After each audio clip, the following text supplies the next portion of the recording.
पाकिस्तान में जो हो रहा है वो नॉर्मल किसी तौर भी नहीं है। एक तरफ पीएसएल को टेरर थ्रेट मिल रहा है और दूसरी तरफ अफगानिस्तान के साथ टेंशन बढ़ रही है, और तीसरी तरफ पाकिस्तानियों की कुव्वत खरीद ही खत्म कर दी पाकिस्तान की एस्टेब्लिशमेंट ने अपने इन मुलाजमों के साथ मिलकर। आसिम मुनीर साहब ने अपने मुसल्लत किए हुए टोले के साथ मिलकर पाकिस्तानियों की कुव्वत खरीद ही खत्म कर। जय हिंद दोस्तों, भारत माता की जय और जय श्री राम से शुरुआत करेंगे। तो इस वीडियो में हम देखने वाले हैं कि पाकिस्तान में जो पेट्रोल की शॉर्टेज हो रही है, जिसकी वजह से दिन प्रतिदिन प्राइस बढ़ाया जा रहा है, जिस पे पाकिस्तानी यूट्यूबर काफ़ी हो हल्ला कर रहा है, उस पर हम देखेंगे। और शुरू होने वाली है इसी पेट्रोल की किल्लत में पजामा सलवार लीग यानी कि पीएसएल, जिसको अफगानिस्तान से थ्रेटन मिल रहा है। तो चलिए इस वीडियो में देखते हैं कि पाकिस्तान पर क्या आफत हुई है और वहाँ के यूट्यूबर क्या बोल रहा है। के ऊपर चलता है। अभी देखें, शहबाज शरीफ ने आकर कहा कि मैं पेट्रोलियम मसनूआत की कीमतें नहीं बढ़ाऊंगा। एक दिन के बाद हाई ऑक्टेन की जो कीमत है वो बढ़ा दी, मट्टी के तेल की कीमत बढ़ा दी। अब मट्टी का तेल तो आम आदमी इस्तेमाल करता ना, वो लोग जो लकड़ी के ऊपर मट्टी का तेल डालते हैं फिर उसे आग लगाते हैं, उनको इस्तेमाल करना होता है मट्टी का तेल। अब मट्टी के तेल से गाड़ियां तो नहीं चलती ना, वो गरीब आदमी का फ्यूल है। तो वो मट्टी का तेल महंगा कर दिया, 70 रुपए लीटर, मजीद महंगा कर दिया। पहले भी महंगा किया था इन्होंने। हाई ऑक्टेन को महंगा कर दिया ये सोच करके, हाई ऑक्टेन जो है वो अमीर लोग इस्तेमाल करते हैं, बड़ा आला किस्म का फ्यूल जो है। तो इसके ऊपर लेवी थी 100 रुपए, उसको बढ़ा के 300 रुपए कर दिया गया, 200 रुपए का इजाफा कर दिया हाई ऑक्टेन पेट्रोल के ऊपर। और अभी भी याद रखिएगा ये 550 रुपए के करीब हो गया हाई ऑक्टेन का 1 लीटर। अब ये हालांकि ये डालते अमीर लोग ही हैं, इसका नतीजा क्या निकलेगा? वो जो शशका करते थे अपनी गाड़ियों में हाई ऑक्टेन डालते थे, वो हाई ऑक्टेन डालना बंद कर देंगे। 70-75% लोग डालना बंद कर देंगे।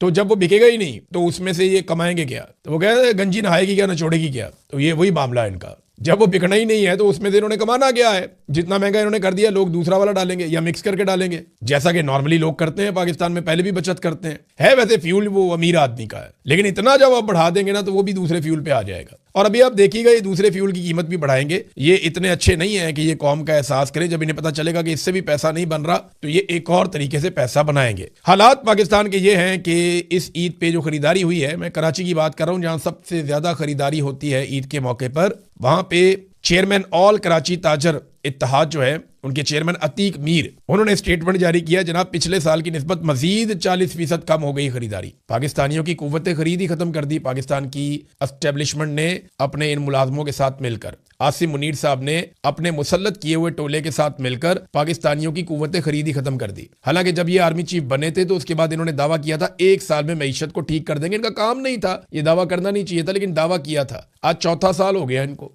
मईशत का सवा सत्यानाश हो गया। सरमायाकारी पाकिस्तान में करने को कोई तैयार नहीं है, लगातार नीचे की तरफ जा रही है। गुर्बत की लकीर से नीचे लोगों की तादाद बढ़ती चली जा रही है। आधा पाकिस्तान गरीब कर दिया, लोग बेरोजगार हो रहे हैं, महंगाई लगातार बढ़ती चली जा रही है, लोगों की कुव्वत खरीद कम हो रही है, लोग चीजें ही नहीं खरीद पा रहे। ये इन्होंने हालात कर दिए हैं। आज पाकिस्तान में 3 ऐसी चीजें हो रही हैं जो इंतहाई अहम है। एक तरफ जो पाकिस्तान में टेरर थ्रेट है वो इतना सीरियस हो गया है कि इंटरनेशनल प्लेयर्स को पीएसएल छोड़ने की वार्निंग मिल रही है, और दूसरी तरफ आपको पता है कि ग्लोबल टेररिज्म इंडेक्स में पाकिस्तान जो इस वक्त नंबर 1 के ऊपर आ चुका है। आपके फील्ड मार्शल की इतनी मेहरबानियां हैं आपके ऊपर कि कौन कौन सा आप उनका एहसान जो है वो नाउजुबिल्लाह झटलाएंगे। दूसरी तरफ पाकिस्तान और अफगानिस्तान के साथ कॉन्फ्लिक्ट जो है वो मजीद उसके अंदर घुसता चला जा रहा है और बाज नहीं आ रहा है। और तीसरी तरफ आपको दिखाया जा रहा है कि सब अच्छा है यार, सब नॉर्मल है, फिक्र ना करो। अगर आप मीडिया पाकिस्तान का देखें, लफाफियों को देखें, तो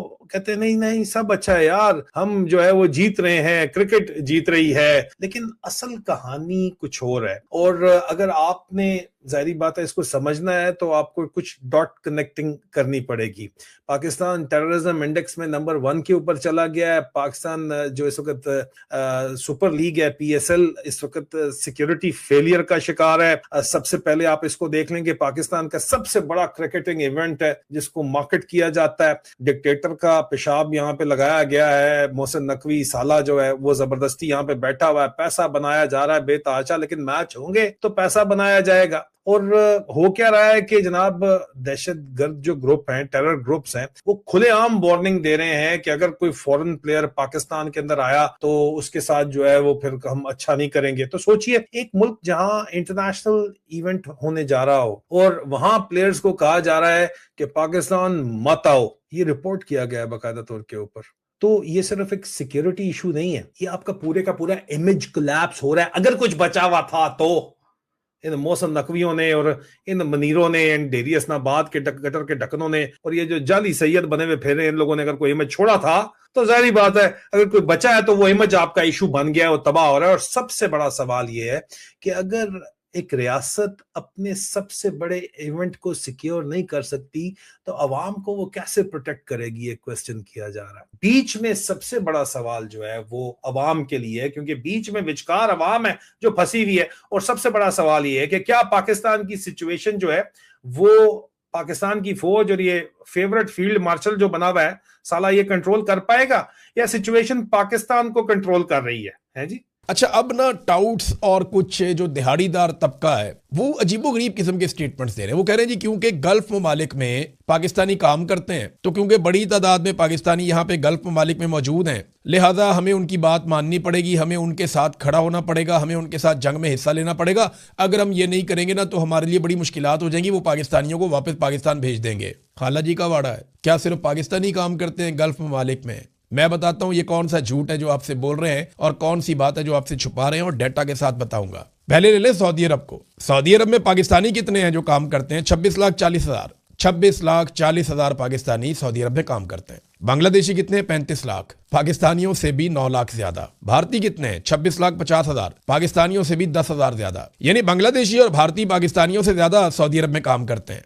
अब आ जाए आप UAE यानी दुबई, शारजा, अबू धाबी, रासुल खैमा, यही है ना UAE। यहाँ पे 15 लाख पाकिस्तानी काम करते हैं। बांग्लादेशी यहाँ पे भी 10 लाख हैं, बहुत बड़ी तादाद है। और भारतीय यहाँ पे सबसे ज्यादा हैं, 43,60,000। अब आ जाए कतर में, तीसरा इंपॉर्टेंट मुल्क यही है ना जहाँ पाकिस्तानी ज्यादा हैं। तो कतर में 3 लाख पाकिस्तानी हैं, 4,25,000 बांग्लादेशी हैं, वहां पे भी ज्यादा हैं, और 6,91,000 लगभग 7 लाख के करीब इंडियंस हैं। अब सवाल ये पैदा होता है कि हमें ही क्यों कहा जाता है कि आके हमारी लड़ाई लड़ो? बांग्लादेश को ये डर क्यों नहीं है कि उनके लोगों को वापस भिजवा दिया जाएगा अगर उन्होंने गल्फ ममालिक के लिए लड़ाई ना लड़ी? तो भारत को क्यों नहीं कहा जाता कि आपके लोगों को निकाल देंगे अगर आपने अपनी फौज लाकर ईरान को ना मारा? तो हमें क्यों कहा जाता है? सवाल है ना। भारत तो देखें तेल भी ले रहा है ईरान से, बांग्लादेश के भी उन्होंने ऑयल टैंकर्स छोड़े हैं, तो फिर उनके खिलाफ क्यों नहीं होता, हमारे खिलाफ क्यों होता है? तो मैं आपको बताता हूं। भारत जो भी काम करता है ना गल्फ ममालिक के साथ नकद में करता है। पाकिस्तानी जो है ना वो भीख मांगते हैं, हमारे हुक्मरान जो है वो कटोरा लेके पहुंच जाते हैं,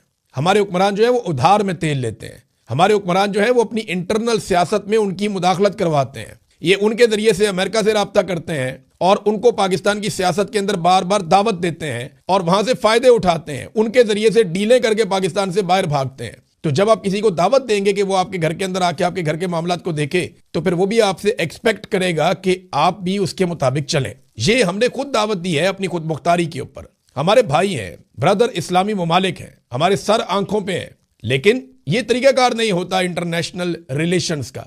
बांग्लादेश को वो कुछ नहीं कह रहे, भारत को वो कुछ नहीं कह रहे, अफगानिस्तान को वो कुछ नहीं कह रहे, बाकी ममालिक को नहीं कह रहे। पाकिस्तान की क्यों मंजी ठुक जाती है कि जनाब आप आएंगे नहीं तो आपके बंदे निकाल देंगे पाकिस्तानी सारे? ये सबसे ज्यादा कंप्लेक्स मसला है जिसमें हम फंसे हुए हैं। लिहाजा हर पाकिस्तानी से मेरी गुजारिश है कि वो अपना किरदार अदा करें। ये बहुत लंबा मामला है और बहुत दूर तक इस पे काम करने की जरूरत है। हुकूमतों को होश करने की जरूरत है, लेकिन उनकी तवज्जो ही नहीं है। तो आप देखा दोस्तों, ऐसे वीडियो आपको अगर देखना है तो कृपया करके चैनल को सब्सक्राइब कीजिए, वीडियो को लाइक कीजिए, दोस्तों के साथ शेयर अवश्य कीजिए ताकि हम इस तरह के वीडियो आपके लिए लाते रहें आपके गुंजाइश पे, और आप कमेंट जरूर करें दोस्तों। थैंक यू दोस्तों, धन्यवाद, बाय बाय। भारत माता की जय, जय श्री राम।